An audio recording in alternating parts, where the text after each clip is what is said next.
მოგესალმებით ძვირფასო ტელემაყურებლებო, საღამო მშვიდობისა, დღეს ხუთშაბათია. საღამოს 8:30 და ტრადიციულად საპატრიარქოს ტელევიზია ერთსულოვნების პირდაპირ ეთერშია, გადაცემა პასუხობს მოძღვარი, მე მისი წამყვანი, წმინდა ანდრია პირველწოდებული, სახელობის ლურჯი მონასტრის მღვდელმსახური, მღვდელი გურამ გალობლიშვილი გახლავართ. თქვენ შეგიძლიათ დაგვირეკოთ ნომერზე 230 15 15 და ასევე საპატრიარქოს ტელევიზია ერთსულოვნების Facebook გვერდზე მოგწეროთ თქვენთვის სასურველი და საინტერესო კითხვები და ჩვენი სტუმარი გაგცემთ პასუხს, რომელიც გახლავთ სვანეთის უბანში მდებარე წმინდა დიმიტრი ყიფიანის სახელობის ტაძრის მღვდელმსახური, მღვდელი გიორგი ბედიაშვილი. მოგესალმებით, მამა გიორგი. მადლობას მოგახსენეთ მოგზაურობისთვის. მოგესალმებით თქვენ მაყურებელს და მშვიდობა მოგცეთ ღმერთმა იცეცხლეთ, დიდი მადლობა. მამაო, მაყურებელი ყავს ეთერში და მოვისმინოთ კითხვა. გისმენთ ეთერში ხართ, დასვით კითხვა. მშვიდობის და შეკითხვა მაქვს ასე. კი ბატონო, გისმენთ. მამაო, ადამიანისთვის ჩვეულებრივ ადამიანისთვის ხიბლის ხალხო უფრო საშიშია თუ ნარცისული მდგომარეობა? პირველი რა თქვით? ხიბლი. გასაგებ. კეთილი, დიდი მადლობა, საინტერესო კითხვაა ძალიან. აუ მამა, მეუღეთო. ესე იგი ადამიანისთვის, ნებისმიერი ადამიანის იქნება სასულიერო პირთვერის კაცი. ხიბლის მდგომარეობა უფრო საშიშია თუ ნარცისული მდგომარეობაა? მეორე რა თქვით? ნარცისული. ეს რას ნიშნავს? ანუ აი რაღაცა საკუთარი თავის განდიდება და რაღაცა ესეთი ფიქრობ ესეთი და იგივეა ხიბლი და კბობა საკუთარი თავით შეიძლება ითქვას. იგივეა მამაო, აი ზოგადად როგორი რაღაცა არის საერთოდ სულიერებაში და ღვთისმეტყველებაში არსებობს ესეთი რაღაცა, რომ არის რაღაცის ზოგადი გაგება, არის რაღაცის კონკრეტული გაგება. და ზოგადი გაგებით ყველა ადამიანი ხიბში ვართ მამაო, ესეთ სიტუაცია არის რომ ყველა დაცემული ადამიანი ყველა ხიბშია ზოგადად, ყველა შეცდომილები ვართ, ყველა ცოდვილები ვართ, მაგრამ კონკრეტული გაგებით უკვე ეს მძიმე ცოდვა არის საკუთარი, ეს ფაქტიურად არის ესე იგი მაცხოვრის სახარებაში ეშმაკს ადარებს, აი მზაკრობას ახასიათებს ეშმაკის განსაკუთრებული თვისება არის მაგალითად მზაკრობა. ასევე არის ამპარტაუნება, ამპარტაუნებით დაეცა, ხო? ზეციური ძალა, ანგელოზები დაეცენ ამპარტაუნებით და მისი ბაძველი ადამიანის ფაქტიურად აი ეშმაკურ მდგომარეობაში იმყოფება ძლიერი ზეგავლენის ქვეშ.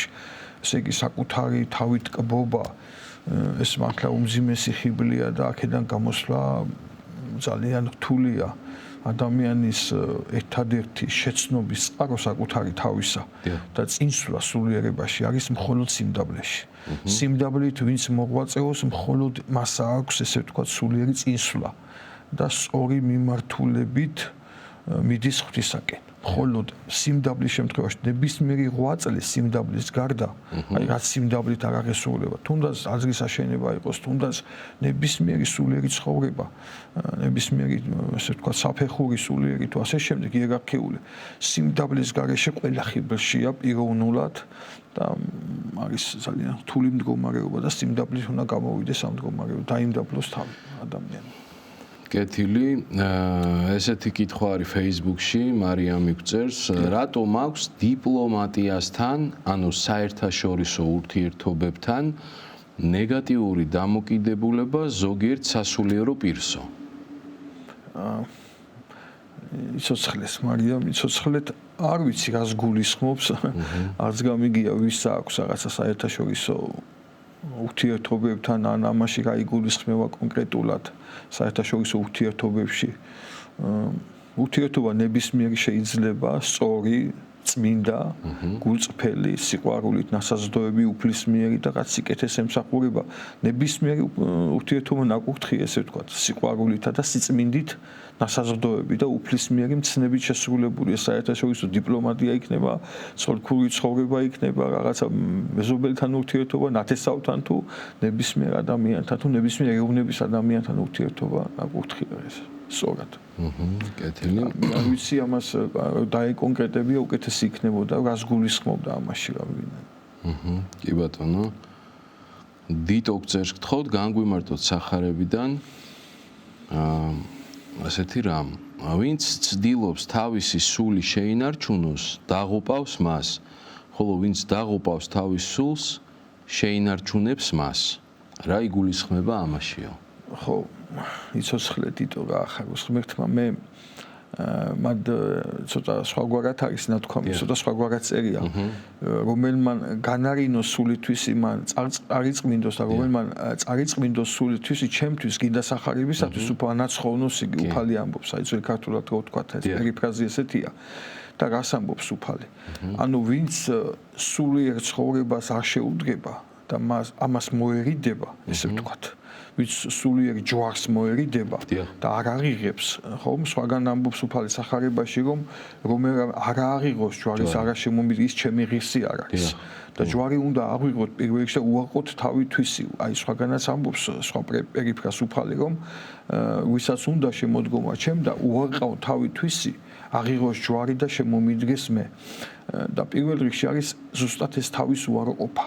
ან ჯვრისგან თავის მორიდება, ან უარყოფა, საკუთარი თავის არ უარყოფა და ესე ვთქვათ, საკუთარი მეს დაჯერება და არა უფლის დაჯერება, ეს გამოიწვევს უკვე სულის წარწმენდას. და საკუთარი თავის უარყოფა უფლისთვის და სახარებისთვის და მისი დაჯერება ეს უკვე ცხოვრების გზა, რასაც უფალი გვეუბნება და გვბოძღავს და ამაშია საქმე, რომ ვინც საკუთარ ჯვარს არ აიღებს, ვინც საკუთარ თავს გაუფრთხილდება ამის გამო, მისი თუნდაც სიცოცხლეს, თუნდაც რაღაცა მატერიალურ მდგომარეობას, ან თუნდაც ჯანმრთელობას ამბობს, რომ აი ვერ ვიმახულებ, მე რაღაცა ჯანმრთელობის პრობლემები შემექმნება ამით და რაღაცა უნდა ვჭამო, სვა და ასე შემდეგ და ვინც ანუ ხორციელად გაუფრთხილება თავის თავს და არ აღიღებს ჯვარს, ის სულს წარიწმინდავს. და ვინც აღიღებს, რა თქმა უნდა, ამას თავის სიმამაც ეჭირდება და თავის ვაშკაცობა, ესე ვთქვათ, თავის სულს და წარიწმინდავს სახარებისთვის, ესე ვთქვათ, წარიწმინდავს ბჭყალებში, გადადებს, ესე ვთქვათ. მაშინ ის აცხოვნებს თავის სულს მარადიულობაში. ამას გვეუბნება უფალი, ამას ნიშნავს სახარების. მაყურებელია, მოვისმინოთ კითხვა. გისმენთ ეთერში ხართ? ისაუბრეთ დასვით კითხვა. პირდაპირ ეთერში ხართ, დასვით კითხვა. მამაო, რა უნდა გითხრათ, ძალიან მაწუხებს ეს. ადამიანი რო სილს გწამებს და არ ახარ ცუდის გამკეთებელი. აი რა უნდა ვქნა, როგორ უნდა მოვიქცე? არ ვიცი, აი დასმეწეთ მამაო, რას მირჩევთ? მადლობა კითხვისთვის. სიცოცხლეს დალოცულიყავით. მამა გურამ, აი ქალბატონს ვეთქვი, რომ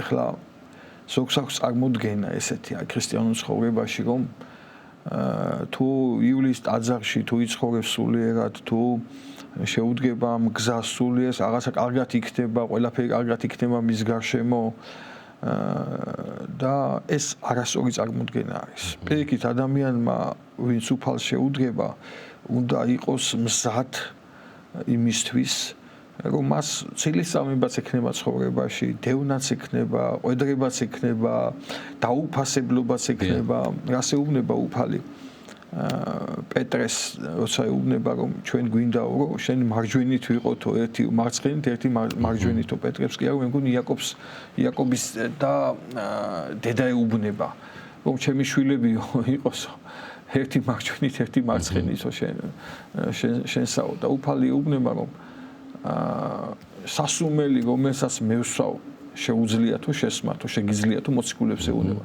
შეგვიძლიაო. და თუ ეგ შესვავთო თქვენ მაგ სასუმეს, რომელსაც მევსვავ, მაგრამ მარჯვენით და მარცხენით დაждდომაო, ეს არ არისო ჩემი ისა, ეს არის თქვენ სხვა წელზე და თქვენ სულიერ მდგომარეობაზე დამოკიდებული. ამიტომ ცილისწამება პირიქით თუ მას სწორი სულიერი კუთხით შეხედავს, ესე ვთქვათ, უნდა უხაროდეს. ესე იგი რაღაცას კარგს აკეთებს და ეშმაკი, ცილისწამებელია ეშმაკი. მას ადარებს მაცხოვარი ეშმაკს, ცილისწამებელია, მტყუარ და ცილისწამებელი. და ესე იგი ვიღაცა ამის ქვეშ იმყოფება ადამიანი, რომ ცილს წამებს, ეს უმძიმესი ცოდვა არის.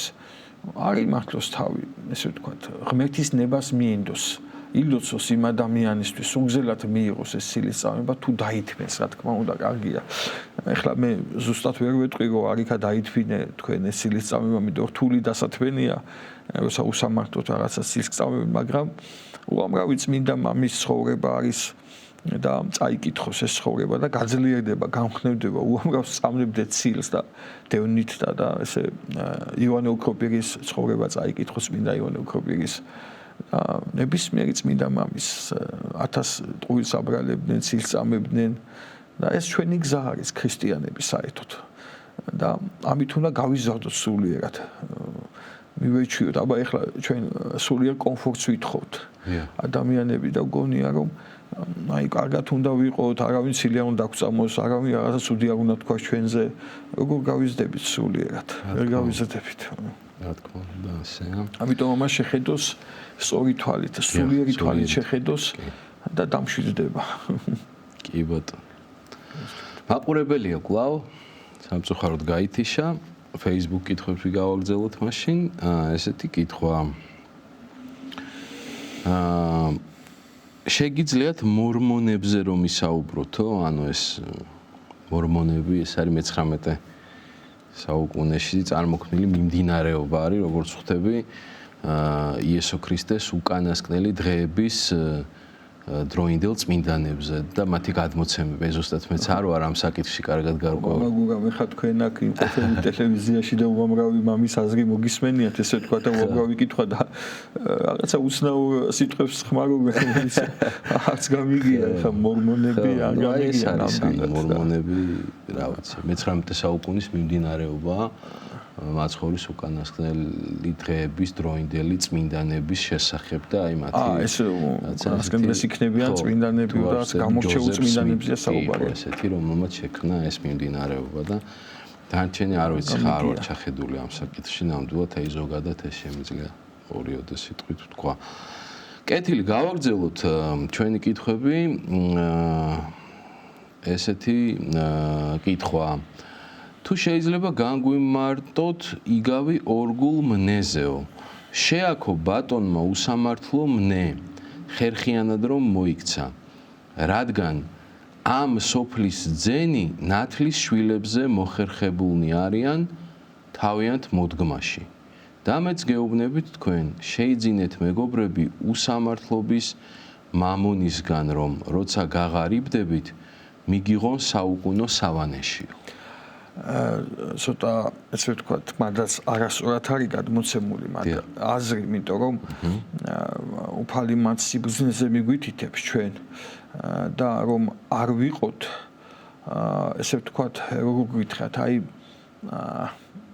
პირდახებული გულუბყვილოები, ესე ვთქვათ რა, რომ ვიცოდეთ ამა წუთის სოფლის მსაკრული ჩანაფიქრები, ეშმაკის მსაკრული, ესე ვთქვათ, იარაღები ადამიანის წინააღმდეგ აღებული, რომ ეს ვიცოდეთ, რომ წინააღმდეგ ბოროტა მანქანებას და იქ ადარებს უბრალოდ უფალი, რომ ამა სოფლის საკრული სული როგორ არის შეიარაღებული. აი ხო ქონია შემთხვევა ესეთი, რომ აი ვიღაცა გვესაუბრება აბსოლუტურ ტყუილს, გვეუბნება რაღაცა ისეთ რაღაცებს გეუბნება, რომ გაგიკვირდება, რომ როგორ შეიძლება ამან ესეთი რაღაცა შენ ვერაფერს ვერ პასუხობ. გესმით? და ამაზე საუბრობს უფალიო, ნუ ვიქნებით ესეთი გულუბყვილოები და შევიძინოთ ამა სოფლის, ესე იგი დაკვირვებაც, კონდეს სოდნა, მაგრამ ამას ნუ გამოვიყენებთ ჩვენ ცხოვრებაში ბოროტად, ან ეს გამოვიყენოთ კეთილად.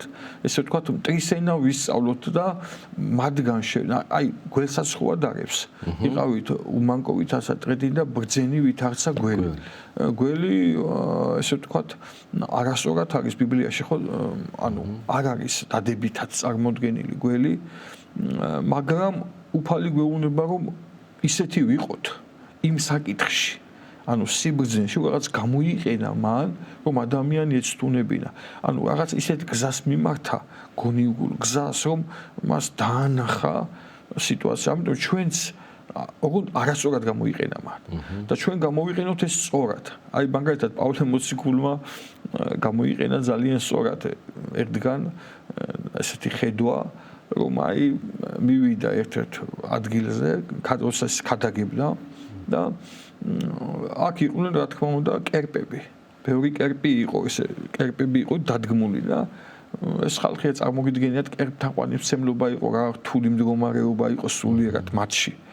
და პავლე მოციქული, როდესაც მიდის მას იესო ქრისტე რომ პირდაპირ ეკადაგა, პრობლემა შეექმნებოდა. შეიძლება მოეკლათ კიდევაც იმ წუთში. ვერ გაიგებდნენ ისინი, ვერ აბორიგენები იყვნენ ფაქტიურად, არ იყვნენ ისინი სწორი, ნორმალური ადამიანი, ფსიქიკის ჩამოყალიბებული ადამიანები და აი კერპებს ეწერა. ესე იგი, წვიმის ღმერთს ეწერა რაღაცა თოვლის ღმერთს ან რაღაცა მოსავლის ღმერთი, რაღაცა სხვადასხვა ნადირობის ღმერთი და ერთ-ერთ ეწერა უცნობ ღმერთს. და პავლე მოციქული ეუბნება რომ მე ამას ვიცნობ, ამ უცნობ ღმერთს.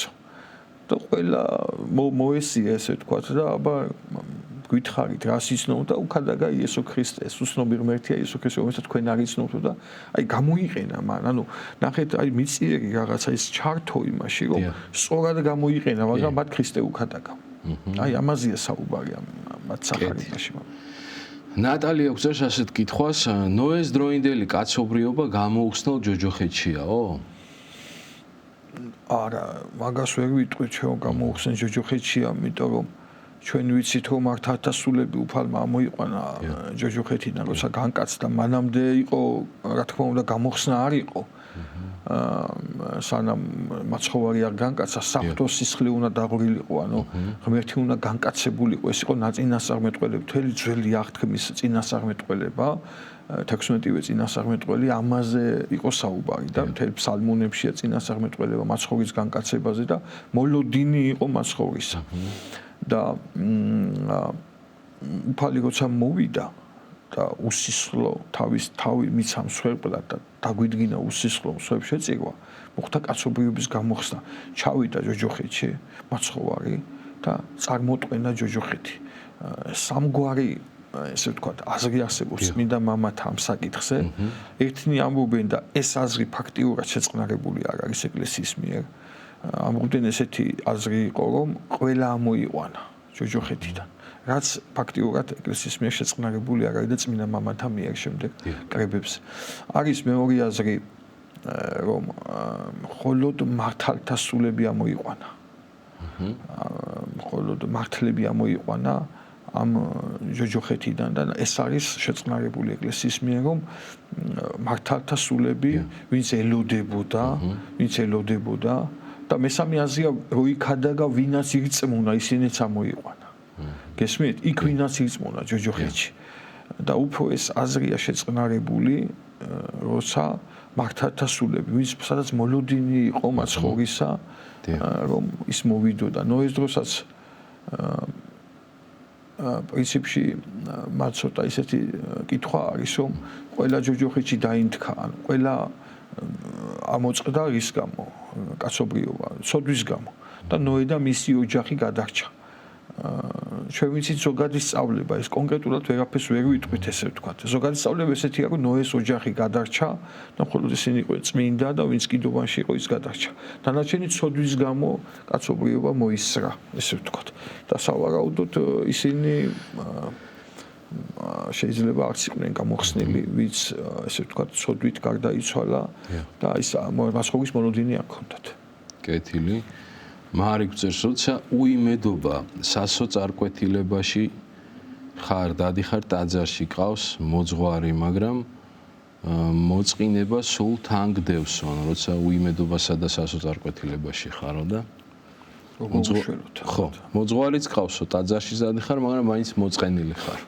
ესე იგი, სწორი სულიერი განვითარება არ არის ამ დროს.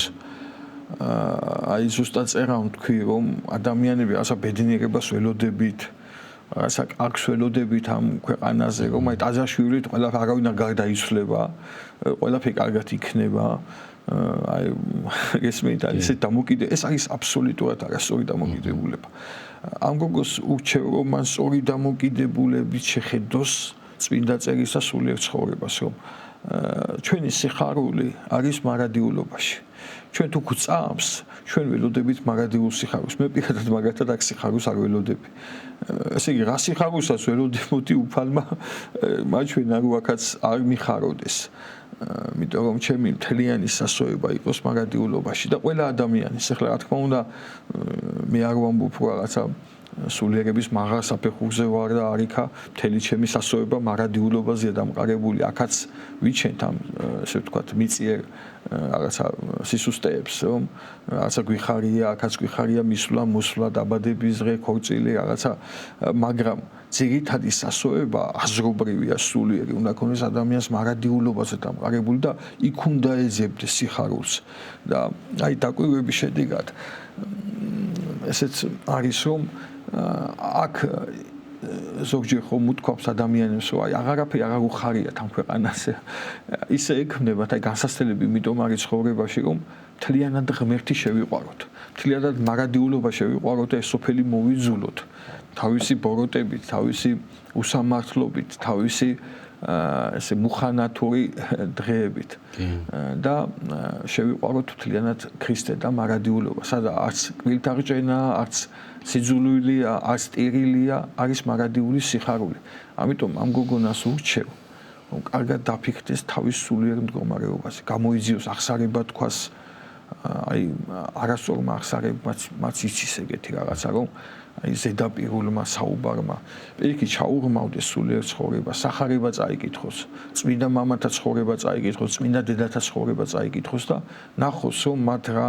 ცხოვრება ქონდა და მათი სასწორება იყო ღმერთზე მხოლოდ დამყარებული ესე იგი შეიძლება ეს ორმაგი სტანდარტი რაც დღევანდელ ცხოვრებაშია დამყარებული აი ორმაგი სტანდარტი ადამიანს უნდა აქაც კარგად იყოს იქაც კარგად იყოს ეგრე არ არის ან ემუნები ღმერთს ან მამონას თორე ეს შუალედური ცხოვრება იწევს ეგეთ რაღაცას ეგეთ გზნობას რომ აი არც ცხელი ხარ და არც ცივი ხარ გესმის ცხოვრობ სულიერად მაგრამ ვერ გზნობ მის სიხარულს ესე იგი ვერ ცხოვრობ რაღაცა სულიერად ვერ ცხოვრობ შეიძლება აღსარებას აბარებ ეზიარები მინახავს ადამიანი ეზიარება და ამბობს აი მამაო ბევრჯერ ვეზიარე უკვე და აი არაფერი რაღაც მეთქი გასელოდები უნები შენ უნდა ელოდებოდეს სულიერ სიხარულს აი მაგალითად წირვაზე რომ დგევარ მინდა რომ გაგზელდეს წირვა რა გიხარია ანუ მარადიულობას ეზიარები ეძებს სულ სულიერს ეძებს სულ ლოცვას ეძებს სულ რაღაცა სიკეთის კეთებას და ამაში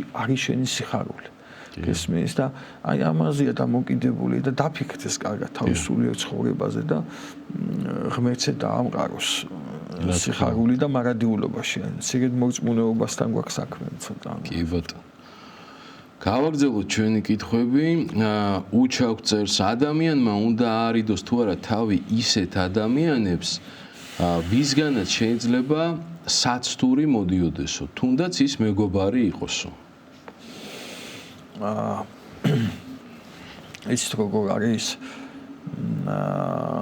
ეხლა შეიძლება რაღაც კონკრეტულ მომენტში თუ ჩვენ რაღაცა აი ისეთი საცდური მოდის და არა ვართ იმ სულიერ მდგომარეობაში რომ ეს საცდური ავირიდოთ ამ შემთხვევაში შეიძლება დროებით მოერიდოს ამ სიტუაციას აი მაგალითად კაცოას ინტერნეტი აპკოლებს შეიძლება აღარ შევიდეს დროებით სანამ იმ სულიერ საფეხურზე არა ვარო ინტერნეტს აქეთ გამოიყენებს ვიდრე თვითონ ან მეგობრები თუნდაც ახლა თუ აი მაგალითად ყოფილა შემთხვევა რომ ადამიანი მახვაზია სულიერად ცხოვრობს და მეგობრებმა შეიძლება დაცინონ არ ესმოდეთ მათ სულიერი ცხოვრება და ესეც არ იყოს ძლიერი და რაღაცა დაცინის ობიექტი გახდეს და თქვას რომ აი მოდი მეც ახლა ესენი დამცინიან რაღაცა ან ვიღაცა რაღაცას თავაზობს ისეც რომელიც და ვერ უძლებს თვითონ ამ საცდურს აი თქვათ შეიძლება იყოს მოწევა თქვათ აი სიგარეტის რომ რაღაც ეწევა და აღარ ეწევა და ხდება ესე სიტუაცია სადაც ეწევიან და თავს ვერ იკავებს მოწია რამანაც თუ სუსტია სულიერად დროებით რა თქმა უნდა შეიძლება მოვერიდოთ მაგრამ ეხლა სულ მოვერიდოთ ყველას ხო ეგეც არ იქნება სწორი პირიქით ჩვენ უნდა ვეცადოთ გავძლიერდეთ იმ ადგილზე სადაც თქვა ჩვენ საზოგადოებაში ვართ ჩვენ ყველას მოვერიდოთ მაშინ მარილის განკარდება და უფალიანოს ოდეს მარილი განკარდეს რა იღათამე დაიმარილოს ანუ ჩვენ ვართ მარილის სოფლისანი ჩვენ ყველას მოვერიდოთ მაშინ წმენა როგორ იქნება, უფლის მოღვაწეობა როგორ იქნება, როგორ გავრცელდება. ამიტომ რაღაც მომენტში შეიძლება მოერიდოს თუ ის ესე ვთქვათ ზემოქმედებას ახდენს იმ დონეზე რომ ეს საცდურში ვარდება, ანუ თავს ვერ იკავებს რაღაცისგან. აი რაღაც მომენტი შეიძლება მოერიდოს და განეშოროს. აი ხა ყველაფერი მოიკვეთო და არ იქახო თქვენ ყველა ცოდვილები ხართ და მე თქვენთან რაღაც მეგობრობა მინდა. ეს რაღაც მეგობარი დარჩება, მაგას რაღაც ნათესავი, რაღაც მეზობელი და შეიძლება ოჯახის წევრებსაც განუდგეს ბოლოს რა და მეგობა თუ უნდა წავიდეს მაშინ აღიკვეცოს და წავიდეს უდაბნოში მოღვაწეოს, მაგას აჯობია. იცოცხლე შეეციოს უფალ შეეციოს განძლიოს მეთქმა. მაყურებელია მოვისმინოთ კითხვა. გისმენთ ეთერში ხართ ისაუბრეთ. აი გარდაცვლილი ადამიანი როდესაც იქნება მე 40-მდე სულ მუდამ რატომ ეკითხება ფსალმუნები უწყვეტად? რა თქმა უნდა დიდი მადლია ეს ფსალმუნთა კითხვა, მაგრამ აი უწყვეტად რატომ უნდა კითხულობდეს ადამიანი და წლის თავამდე და შეიძლება საერთოდ აი ამაზე გვესაუბროთ. მადლობა კითხვისთვის, გაიხარეთ. იცოცხლეთ დალოცულიყავით. ეს არ არის ახლა აი როგორ გითხრათ ეს არ არის რაღაცა განჩინება რაღაცა დოგმატური დებულება რომ აი გინდა თუ არა ახლა ფსალმუნები უნდა ეკითხებოდეს სულ ეს არის რჩევა ნებისმიერი ლოცვა მარტო ფსალმუნები არა წირვა ანაშვიდები დილის ლოცვებში მოხსენიება საღამოს ლოცვებში მოხსენიება ფსალმუნება ანუ ფსალმუნი არის უბრალოდ ძალიან ლამაზი საგალობელი რომელიც ღმერთს ადიდებს და ამ დროს ამიტომ ის მიცვალებულთა სულის საუხად ფსალმუნები და ამიტომ არის 40 დღე განსაკუთრებულად ლოცულობთ, იმიტომ რომ ჩვენ ვიც ესე სწავლებით, რომ მე-40 დღეს სული ვიდრე მეორედ მოსვლამზე რაღაც ადგილს დაიკავებს, რაღაც ადგილს ანუ ან ჯოჯოხეთს ან სასუფეველს, ხო? თუ სასუფეველშია ჩვენ შეგვეწევა მისი ლოცვა თუ ცხონებულია თუ ის მეორედ მოსვლამდე შეიძლება რაღაც იმ ცოდვებით, იმ ლაქებით, რომელიც გავიდა ვერ მოასწრო ვაწლი, შეიძლება იყოს ჯოჯოხეთში და გამოხსნილი იყოს ჩვენი ლოცვით ჯოჯოხეთიდან. ესეთი ეკლესიური სწავლება. ამიტომ განსაკუთრებულად ლოცულობთ 40-მდე, რომ შევეწიოთ მის სულს. ჩვენ ვიცით, რომ სახარებაში მაცხოვარმა სხვისი ლოცვით უამრავი ადამიანი განკურნა. აი მაგალითად, როდესაც ხედა საზედა მდებარე სახსრო სახურავი ახადეს და იქიდან რო ჩაუშვეს, ხო? მას არაფერი არ შეეძლო ფაქტიურად და სხვისი ლოცვით განიკურნა ეს ადამიანი. ასევე დედის ცელმა შვილი აღადგინა მკვეთრეთით მაცხოვრებელსა ნაინელი ქვრივი შვილი გააცოცხლა და უამრავი მაგალითი ვიცი სახარებაში რაც სხვისი ლოცვა შეეწევა ადამიანს, ეს არის უფლის წყალობა. ამიტომ მეორედ მოსვლამდე სული იმყოფება, შეიძლება ჯოჯოხეთში იმყოფებოდეს და გამოხსნილი იყოს მეორედ მოსვლის შემდეგ. წინძღებულობს ხო ადამიანი მეორედ მოსვლამდე ის თელ ეს დიდებას და პატივს ან სულ ტანჯვას აღებულობს მანამდე, ვიდრე მეორედ მოსვლამდე. მეორედ მოსვლის დროს იქნება სრულად მიღება იმისა, რასაც ესე იგი ადამიანი თავის სულიერი ცხოვრებით მოიპოვებს. და ამიტომ ლოცულობთ განსაკუთრებულად. ეხლა ფსალმუნები უბრალოდ ჩვენ უღდლები ვეუბნებით, რომ ფსალმუნთა გალობა არის ძალიან სასიამოვნო ჩვენთვისაც და შეეწევა მიცვალებულსაც და ეხლა ყოველ დღე თქვა პანაში სხვა გადაუხდი ან ყოველ დღე წირვა სხვა ჩაუტა, კარგი ეს რომ მოხდეს, მაგრამ ყოველ დღე შეიძლება ვერ წახვიდე ტაძარში პანაშვიდი ვერ გადაუხადო და ამიტომ ფსალმუნის წიგნი სულ გექნება და შეგვიძლია დილა საღამოს ფსალმუნება მიცვალებულისთვის. აი ამაში არის საქმე აქ ამ დღეს. კეთილი. ესეთ კითხვა არის ესე იგი ნიკა გვწევს, რამდენად მართებული და სათნო მონაცვლეობით სხვადასხვა ენებზე ლოცვა და ღვთისმსახურებებში მონაწილეობა. მე პირადად მეხმარება უფრო ღრმად ჩავწვდე და გავითავისო ლოცვის სიტყვა და არსიო. სხვადასხვა ენებზე. სხვადასხვა ენაზე, რა თქმა უნდა, კარგია. ეხლა ადამიანები როგორ ვართ იცით, მამაო, აი თქვენს კარგად იცით ეს რომ მრავალფეროვნება გვიყვარს. ზოგადად მაინც ყველა საკითხში, აი ნებისმიერ საკითხში გვიყვარს მრავალფეროვნება. გინდ მატერიალურად, გინდ სულიერად. მაგალითად ეხლა შენ ტაძარში რო ხარ სულ სხვაგან რო წახვალ იტყვი რომ აი აქ მაგარი მადლი ვიგრძენი. აი მადლი ყველგან ერთი და იგივეა, უბრალოდ იქ რო ნახე ეს განსხვავებულობა რაღაცა განსაკუთრებული ემოციით მოილოცე, თქვა წმინდა მამათა საფლავი იყო და შენ იგრძენი რაღაცა განსაკუთრებული, თო შენი განწყობა იყო ესეთი და შენი განწყობის და წმენის მიხედვით მიიღე მადლი. ამაზე არის აი ეგეც დამოკიდებული რომ შეგიძლია მოისმინო სხვადასხვა ენებზე ლოცვა, სხვადასხვა ენაზე სხვადასხვა ლოცვა სხვანაირად გამოითქმის, სხვადასხვა მნიშვნელობა ეძლევა და შინაარს თუ გაიგებ, ეს თლად კარგია, ესე ვთქვათ. კარგი არ არის სუდი რომ მოისმინოს ადამიანმა ილოცოს სხვადასხვა ენაზე. კი ბატონო. ერთი ქალბატონი ლელე გვწერს ესეთ რამეს. მაწუხებს ერთი რამ, როდესაც ცნეულებაში ვხედავ ადამიანს, თითქოს გული მაქვს გაქვავებული, როდესაც მე თვითონ გამოვიარე ცნეულება. თითქოს ჩემ აზრებში ვარ ჩაფლული, მინდა განვიცდიდე, მაგრამ არ ვიცი რა მემართება. ხანდახან მგონია რომ ძალიან ბოროტი ვარ, ან ბოროტია ჩემშიო.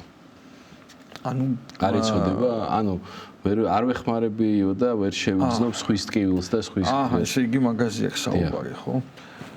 ეს ძალიან ცუდი მდგომარეობა არის, მით უმეტეს თუ თვითონაც სნეულებაში იყო ეს ქალბატონი. მაშინ უნდა უთანაგზნოს უფრო ადამიანს.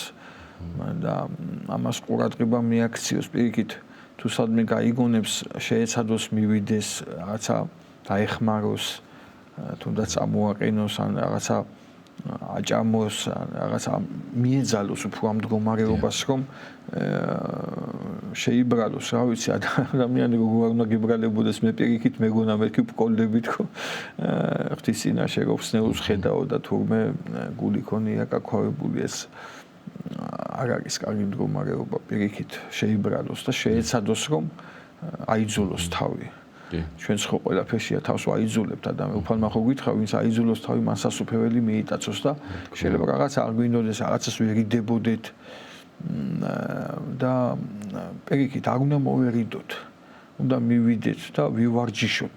ასკეტიკა რა არის ხო? ვარჯიში, ასკეო ნიშნავს ვარჯიშს. სულიერად ვივარჯიშოთ. აი თუ რაღაცის გეშინია, თქვა ზოგს მიცვალებულის ეშინია, თქვა პირიქით უნდა მივიდეს და რამოდენიმე ჯერ მივაღარ შეეშინდება. ესმით. აი მიეძალოს ამას, რომ უფრო დაეხმაროს, გაიაზროს, რომ მას ტკივა, მით უმეტეს თუ თვითონ ეს გამოცდილი ქონდა. კი ბატონო. ალექსანდრე გვწერს ევოლუციის შესახებ მაინტერესებსო. შეიძლება გჯეროდეს ამ და სხვა ფიზიკური თეორიებისო? ევოლუცია მგონი მაიმუნისგან წამოსულია, რა თქმა უნდა ეს აბსოლუტურად ეწინააღმდეგება სახარებას და ბიბლიას. აი არც ის არ არის სწორი რომ აი 5 მილიარდი წლის წინ რაღაცა დინოზავრები გადაშენდნენ და ეს სასაცილოა ხოლმე მე მაგალითად მეცინება კონკრეტულად არის გამოთვლილი თუ რამდენი საუკუნის წინ დიქტიონი რამდენი საუკუნის წინ შეიქმნა აი კალენდარში წერია საეკლესიო კალენდარში რამდენი საუკუნის წინ შეიქმნა კაცობრიობა რა გზა გამოიარა დეტალურად არის ეს ყველაფერი ბიბლიაში აღწერილი ბიბლია სხვათა შორის მარტო სულიერი წიგნი კი არ არის ეს არის ისტორიული წიგნიც ძველი რა თქმა არის ფაქტობრივად ებრაელი არის ისტორია რომ რა გზა გამოიარა ადამიანმა შექმნიდან დღემდე ეს არის წიგნების კრებული და ამას აქვს ისტორიული ხასიათიც რა თქმა უნდა სხვადასხვა ხასიათი აქვს ისტორიული ასე შემეცნებითი სულიერი რა თქმა უნდა და ასე კანონიკური და სხვადასხვა ხო და ამიტომ აი ეს ევოლუცია აბსოლუტურად ეს არის მოგონილი უღმერთო ხალხის მე მარქსი ენგელსი და ვინც ებრძოდა რწმენას და აზრებს ანგრევდნენ და რაღაც თეორიებს იგონებდნენ რომ ღმერთის არარსებობა დაეჯერებიათ ადამიანისთვის მაგრამ ადამიანი ღვთის ხატად და მსგავსად შექმნილი მას აქვს შინაგანად ეს ანაბეჭდი რომ ჩვენ ვართ ღვთის ხატება არ არსებობს ადამიანს ეს შინაგანი ეს სინდისი ყოველთვის ღმერთისკენ მოუწოდებს. სული მაინც ქრისტიანია, როგორც ერთულიანია. ეს გეგონოს ეს საქმე მგონი თუ პასილდის ნათქვამი რომ ყველა სული ქრისტიანია შინაგანად. კეთილი გავაგრძელოთ ჩვენი კითხვები. ესეთი კითხვა არის, როდესაც ადამიანი მოულოდნელად ტრაგიკულად გარდაიცვლება ახალგაზრდობაში. აქ როგორ უნდა დავინახოთ ღვთის ნება და ასე დროს უფალი როგორ განსჯის? მიეტევება თუ არა მას მოუნანიებელი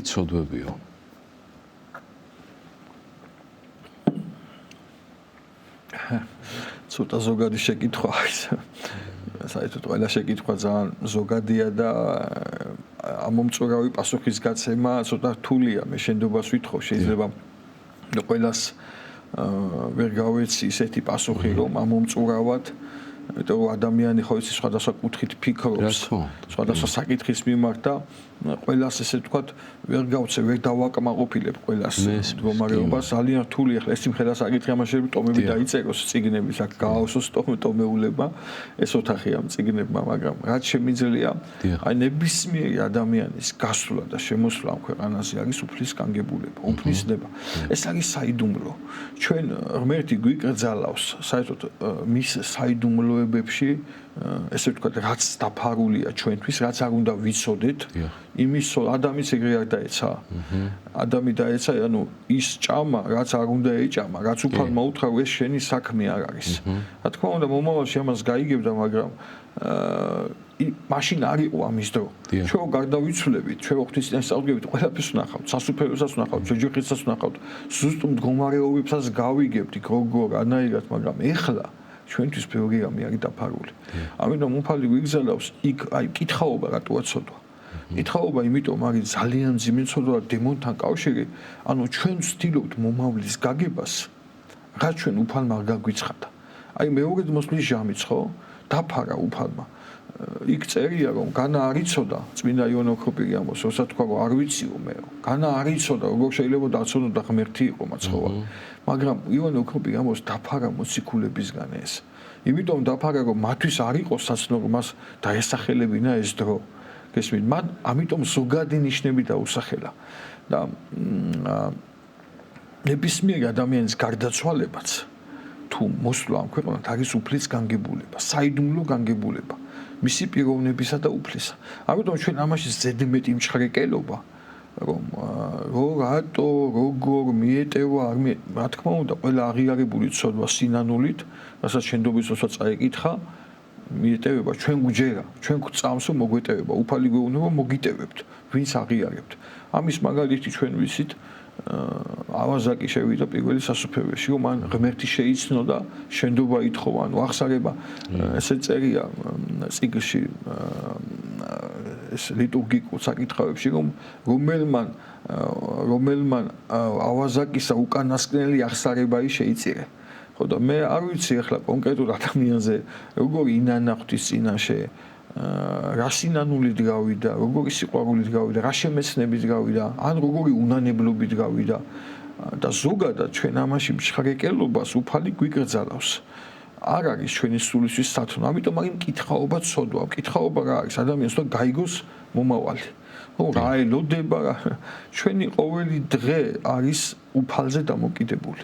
ჩვენ წმენაზე, ჩვენ ცხოვრებაზე, ჩვენ ყოველ დღე უნდა ვცხოვრობდეთ ვითარცა უკანასკნელი დღე. ესეთია ქრისტიანული მოძღვრება, წმინდა მამათა სწავლება, რომ ჩვენ ყოველ დღე უნდა ველოდოთ ამ ქვეყნიდან გასვლას. ჩვენ არ ვიცით როდის გავალთ და არ ურჩევა არავის, ასამ ადამიანს არ ურჩევ, რომ მან რაღაცა ესე ვთქვათ დაიწყოს ესე ვთქვათ ჩხრეკელობა, რომ ის რატო გავიდა, როგორ გავიდა, არის ბევრი მომენტი აი მეც პირადად დამბადვი აზრი ადამიანურად ხო რომ აი ეს რატომ მოხდა როგორ მოხდა მაგრამ დავანები ამ აზრს თავი და დავიწყე ლოცვა ჯობია ვილოცო შევეწიო მის სულს და უფალს მეც ვთხოვ დახმარებას სიბრძნეს სულიერებას რომ ეს მივიღო როგორც არის და გავაგზავნო ცხოვრება აი ხარეთ მაყურებელია კვლავ მოვისმინოთ კითხვა. გისმენთ ეთერში ხართ ისაუბრეთ. დაცვით კითხვა. საღამო მშვიდობის. იცოცხლე. შეიძლება დასვა? დიახ, დასვით აუცილებლად. იგენაცოლე. იცი რა მაინტერესებს მე პარო გაკეთეს იოსები მე ხო ფარაონმა შეიფარა და ფარაონის ეს იყო გაცოფი მოჯუნახელი ხო და მე ხო ისი მეუღლე ასე ვთქვათ მაშვებოდა და რაღაცა თავის ცუცაკცილებს ნუ ეს უარზე იდგა მაგრამ რა მაინტერესებს იცი ეს ხო გრძელდებოდა ეხლა ერთი და ორი დღე ხო ეს ხო წლები გრძელდებოდა მაინტერესებს რატო არ უთხრა თავის ქმარს თავის უფროს იმას რომ აი შენი მეუღლე ესეთ რაღაცას მაზარებს და ჩვენ კიდე რა ვიცით იცი რომ როდესაც ფარაონის ის და ნებისმიერ მის იმას რა ქვია ოჯახის წევრსო შეეხებოდა მონა არასწორად იმას თავს კვეთდნენ თავს კვეთდნენ იმას ეს ამას არ მოკვეთეს თავი ამას ეს აი ანუ ფარაონმა იცოდა თავისი მეუღლის უღრისი საქციელები და არ მოკვეთეს ამას თავი და ჩასვეს ციხეში მაგრამ რატო თვითონ არ უთხრა ამას ხო იცოდა რომ ეს არასდროს არ მიიყვანდა იმ გზაზე რომ სიკეთე იქნებოდა ხო ადრე თუ გვიან მაინც დაუდგებოდა ამის ისა და რატო არ უთხრა თვითონ რატო არ იმას თქვა რა ქვია მადლობა გაიხარეთ ესე თუ საქციელების დიდი მადლობა ეს მინდოდა მაინტერესებს გაიხარეთ მადლობა საინტერესო კითხვისთვის ამ ძვირფასმა ადამიანმა მე მგონი თვითონ ისაუბრა მომწორავად ამ საკითხზე და თვითონვე გასაპასუხია. თავს კვეთავდნენ, ეხლა იოსებს თავის მოკვეთა უნდა და ფარაონთან იყო შეფარებული და ის თავს არიდევდა ამ საცდურს, რა თქმა უნდა, მეუღლის ამ ბილწ შემოთავაზებას. იოსები წმინდა კაცი იყო, ვიცით ჩვენ რომ უფლისგზაზე დადიოდა უწმინდესი მამამთავარი, დიდი ადამიანი იყო და ის წმინდად იცავდა თავს აქედან, მაგრამ არ ეუნდებოდა, იმიტომ რომ ამას შეიძლება პრობლემები შექმნოდა მას ფიზიკური განადგურების საფრთხე ემუქრებოდა და ითფენდა ამ ყველაფერს, მაგრამ ცოდვაში არ ვარდებოდა. თვითონაც გასაპასუხი ამ შეკითხვას, რომ თავის მოკვეთდნენ, თავს მოკვეთდნენ, მოკლავდნენ, რა თქმა უნდა. კეთილი. გავაგრძელოთ ჩვენი კითხვები. ესეთი კითხვა არის ადამიანს საკუთარი თავი არ უნდა მოსწონდეს, არ უნდა უყვარდეს, ეს იწვევს ამპარტავნებას, ანუ ვერ ხვდები აქ როგორ უნდა გავიგო ესო. ეს სწორად უნდა გავიგოთ, რა თქმა უნდა, ყველაფერს აქ ორი გაგება, რაღაც სხვადასხვა კუთხით გაგება, ყველა საკითხს არის ზოგადი გაგება, კონკრეტული გაგება, წერანაც თქვი და თუ ის თავმომწონეობს, რა თქმა უნდა, მისი რაღაცა სათნოებებით რასთან არის საკავშირი, რომ ჩაუღმავდეთ ახლა. აი თქვა თავმომწონეობს სილამაზით, ადამიანი, ხორციელის სილამაზით. რომ აი მე რა ლამაზი ვარ, იპრანჭება, რაღაცა სხვებს სასტურში აგდებს, ან რაღაცა უკადრისობს, რომ მე ყველაზე ლამაზი ვარ, რაღაცა ამით ტკბება თავის სილამაზით, ან ნებისმიერი სათნოებით, ან თქვათ რაღაცა შეუძლია, ან კარგად უკრავს, ან კარგად თამაშობს ფეხბურთს, ან სხვა სპორტშია წარმატებული. ამით რა თქმა უნდა არ უნდა იამპარტავნოს მან. იმიტომ ეს ყველაფერი უფლისგან არის მოცემული. სილამაზით დაწყებული, თავის სიცოცხლით დაწყებული, რომ მას სიცოცხლე უფალმა მისცა და ჩვენ არაფერი ჩვენი არ გაგოჩნია რეალურად. ჩვენ გონია რომ ეს ჩვენია ყველაფერი, ჩვენ შევიძინეთ, ჩვენ პოვეთ წარმატება, ყოველი წარმატება არის უფლისგან. ამიტომ ვინც ამით იამაყებს, ესე იგი რას აკეთებს, რომ ჩაუღმავდეთ. ესე იგი ეს თავის თავს აწევს ამ ყველაფერს და უფალს გვერდზე წევს. გესმით, აი აქ არის პრობლემა. ეს აგდებს ადამიანს ამპარტავნებაში თუ არა. ეხლა ადამიანს როგორ თავის თავი როგორ უნდა უყვარდეს, გასო ჩვენ გვიყვარს ჩვენი თავი, როგორ სწორად, რომ ჩვენ ვართ ღვთის ხატება, ღვთის მსგავსება დინამიური პროცესია და ჩვენ სასუფევლისთვის გვინდა ჩვენი თავი, ჩვენ სხეულსაც უფრთხილდებით. ამით უჭურჭელი ვარ სულიწმინდისა და მადლისა და ჩვენ ხატება ვართ ღვთისა და ამიტომ უნდა გვიყვარდეს, რა თქმა უნდა, ჩვენ სწორად უნდა გვიყვარდეს, გესმით? უფლისთვის უნდა გვიყვარდეს, სულიერების უნდა გვიყვარდეს და მოყვასო დავეხმაროთ თუ ასე შემდეგ, სიკეთით უნდა გამოვიყენოთ ჩვენი თავის სიყვარული და არა ეგოისტურად. და ჩვენ თავს მივაწეროთ რაღაცა მიწიერი სათნოებები, ან ნებისმიერი შესაძლებლობა, რომელიც აი ღვთისგან მოცემული. აი ამაზე აქვს საუბარი, რომ ჩვენ სწორად უნდა განსაჯოთ ეს ყველაფერი რა როგორ აი სუსტად ეგ არის სახარება და წმინდა მამათა სწავლება რომ სწორად დავინახოთ და სწორად გავმარტოთ სწორ გზაზე ვიაროთ თუ რა უამრავი შეცდომითი სწავლება არის მაგასთან დაკავშირებით. კეთილი მამაო, ესეთი კითხვა არის ქალბატონი გწერს ხათუნა როგორ მოვიქცე რომ ოჯახი ჩავრთო ლოცვაშიო, ანუ თელმა ოჯახმა რომ ერთად ვილოცოთ. მიცოცხლეთ ქალბატონო ხათუნა, კარგი მონდომება არის ნამდვილად. რა ვიცი, ეს უფრო სხვადასხვა გზები არსებობს. ჯერ ეს ერთი ზოგადი გაგებით. მაგრამ კონკრეტული გაგებით ახლა რა ოჯახში გამდგომარეობა აქვს. ის ადამიანები როგორი სულიერების არიან, რა მონდომება აქვთ, ან აინტერესებთ, ან არა, ამას აქვს ძალიან დიდი მნიშვნელობა. კონკრეტულად ოჯახში გამდგომარეობა არის. მან უკეთიცის, ქალბატონმა ხათუნამ ეს უკეთიცის და პირველ რიგში მე რჩევას მივცევდი, რომ არა რაღაცა ქადაგებებით, არა რაღაცა ზეწოლით, დაძალებით, იძულებით მე ვეტყოდი, რომ თავისი სულიერი ცხოვრებით მიცეს ამის მაგალითი და მათ მოუნდებათ სულიერი ცხოვრება. გესმით? აი ერთ-ერთი წმინდა მამა ამბობს, ჩვენ რომ კარგი ქრისტიანები ვიყოთო, სამყაროში წარმართი არ დარჩებოდაო. ჩვენ თვითონ ვაბკოლებთ ადამიანებს ჩვენი არასწორი ცხოვრებით და იმიტომ არის ამდენი ურწმუნო, ჩვენი დაბკოლებულია ეს ხალხი. ჩვენ რომ კარგი ქრისტიანები ვიყოთ, აი მაგალითად როგორც იყო სტეფანე პირველ მოწამე. მან მას არაფერი არ ქადაგნია თქვენ იცით. სტეფანეს სიტყვა არსებობს ჩაქოლვის წინ. მაგრამ ეს მცირე სიტყვა და ეს მისი საქციელი რომ სტეფანე ჩაქოლეს მოხდა მთელი ერისთვის ეს იყო ძალიან დიდი ძალა, უამრავი ქრისტიანი გახდა. ამიტომ ჩვენ გვიყოს უფრო ქადაგებები, ადამიანზე რაღაცა მხილებები, შესმენები, ამას ჯობია ერთი კარგი კეთილი საქციელი.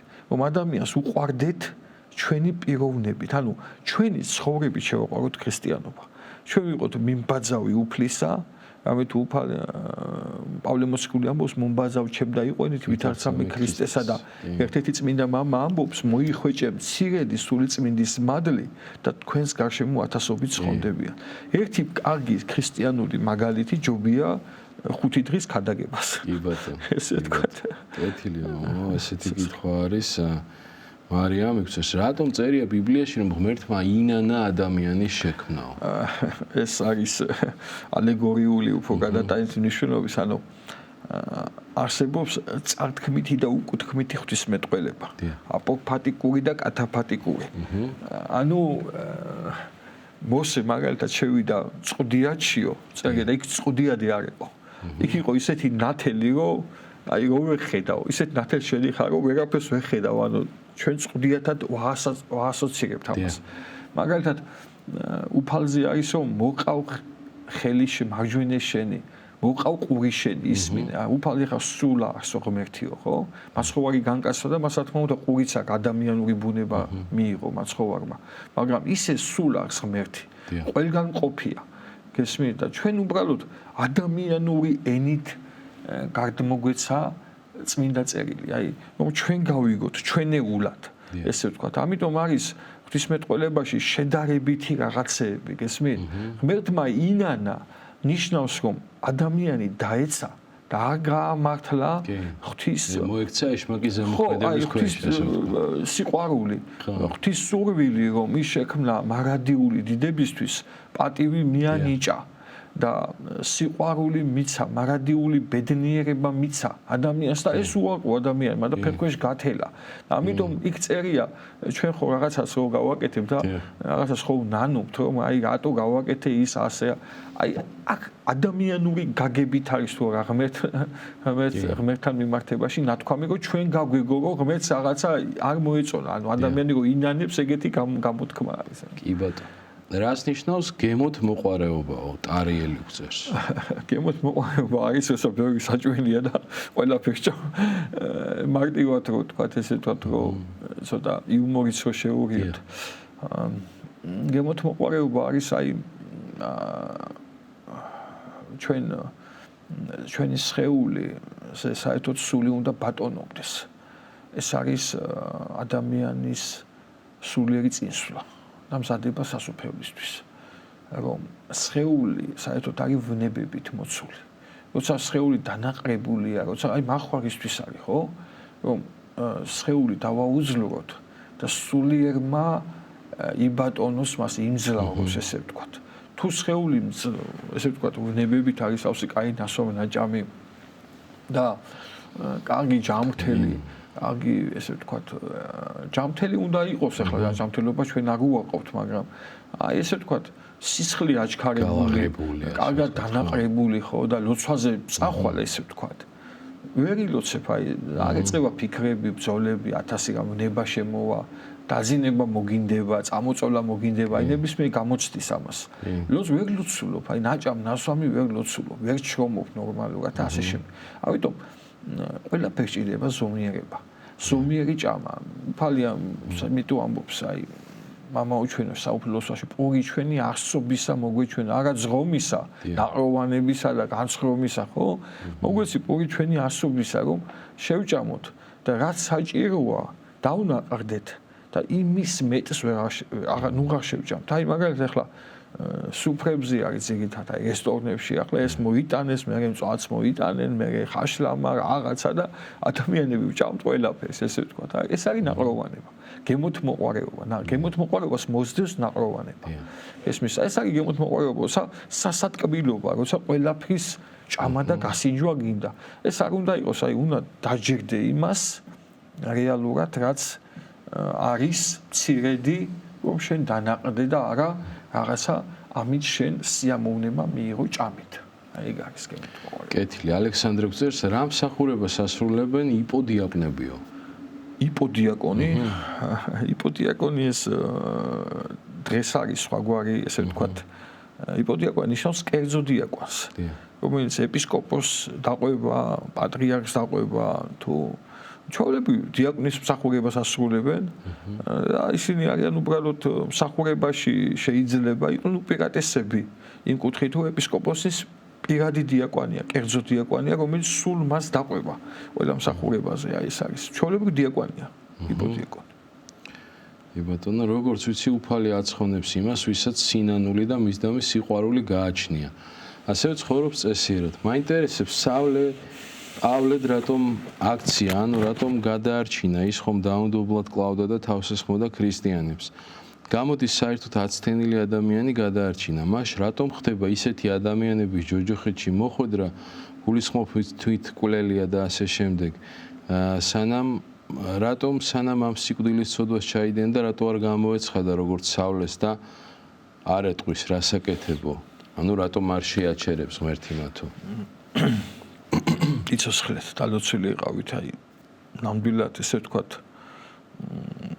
ამ შეკითხვაზე შეიძლება ხრცლად ვიმსჯელოთ, ცოტა დიდხანს შეიძლება მოუნდეთ, იმიტომ რამოდენიმე კითხვა იყო იქ დასმული, ამ ერთ შეკითხვაში მოყვა მეორე კითხვა, მესამე, რომელიც გაიშალა თემა, ესე ვთქვათ და შევეცდები აი ამომწყურავად და მოკლედ რაც ვიცი, რაც ამიკითხავს, რაც გამიგია.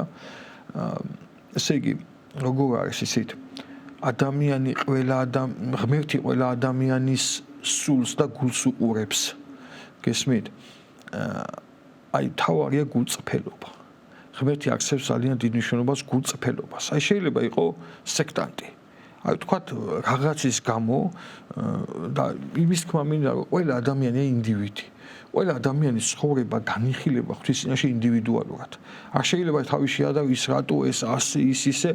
ის არის ინდივიდი, ინდივიდუალურად რაღაცა თავის თვისებები აქვს, თავის ხასიათი აქვს, თავის წმენა აქვს ღვთის წინაშე და მას ღმერთი ინდივიდუალურად ექცევა, ესე ვთქვათ.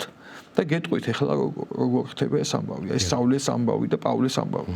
და ზოგადად სხვებისიც.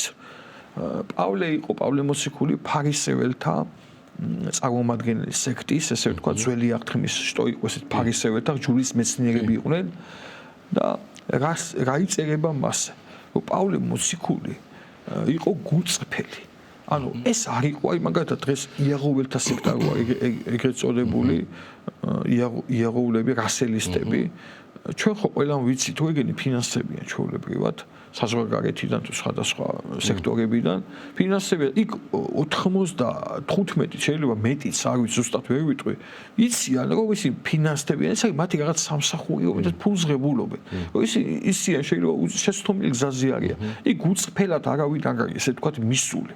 მაგრამ ვინც გულწრფელად არის მისული, აი ხო შეიძლება რომ აი ხაზ შვილი გარდაეცვალა და მეზობელი ყავდა იაღოველი გამიგია ეს რასელისტი და უთხრა რომ აი შენ შვილს გაგიცოცხლებთ რაღაცა და მან იწმუნა აი მართლა შვილს გამიზა წავიდა აი გზაბნეულად წავიდა ანუ ის ვერ მოხდა მართლმადიდებლურ ეკლესიაში თავის გადაწყვეტილებით თუ მას უსმინა არ გამოიძია ისევ თავის გადაწყვეტილებით ხდება ეს ყველაფერი და ის შემთხვევით მოხდა იქ ასეთ ღმერთი შეეცდება გამოიხსნას იქედან და ჭეშმარიტებაში მოიყვანოს.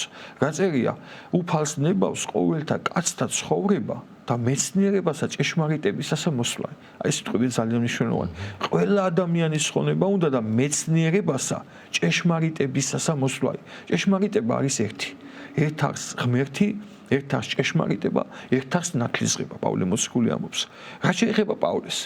ის იყო ამ სექტის წარმომადგენელი, რომელიც ქრისტიანებს დევნიდნენ, ხო? და ეხლა ისტორია როგორ ვითარდება, ხო? დამასკოს გზაზე მიდის საულე და ეცხადება ღმერთი. ეცხადება. ეხლა ისტორია გავიხსენოთ, რა ხდება, რო ეცხადება. დიახ. ეუბნება, თვალებში უბნელდება, ანუ ხედვა ქვეითდება. და ეუბნება, ვინ ხარ შენ უფალო? რად მდევნი? პავლე, საულე რად მდევნი მე? ეუბნება, საულ. და ვინ ხარ შენ ეუბნება? კითხვასვას ვინ ხარ? მე ვარ იესო ნაზარეველი, რომელსაც შენ დევნი და მე ღმერთი ვარ. და პავლე რას ამბობს? აი დაიჩოქებს და შეიცნობს ღმერთს. გესმით? ანუ მაგ ღმერთი შეიცნო, ესო გამოცხადება მოხდა იმით, რომ მაგ ღმერთი შეიცნო. და ნახეთ, ეუბნება, რომ წადი ანანია მოგნათლავს შენ, ჩემი მოციქული. ანანია მოგნათლავს და როდესაც ანანიასთან მიდის საულე, მახულობს ეს 3 დღე. თვალები აქვს დაბნეული, თვალს აგიხილება, ეუბნება და როდესაც ანანიასთან მიდის მოციქულთან, ანანია ღმერთს ეუბნება, რომ არ მოუნათლავ ამას. არ მოუნათლავ უფალო, ეს არის დევნელი ქრისტიანთა, ხო ყველა მიცოდა. მაგრამ უფალი რას ეუბნება? აი აქ არის ძალიან მნიშვნელოვანი სიტყვები.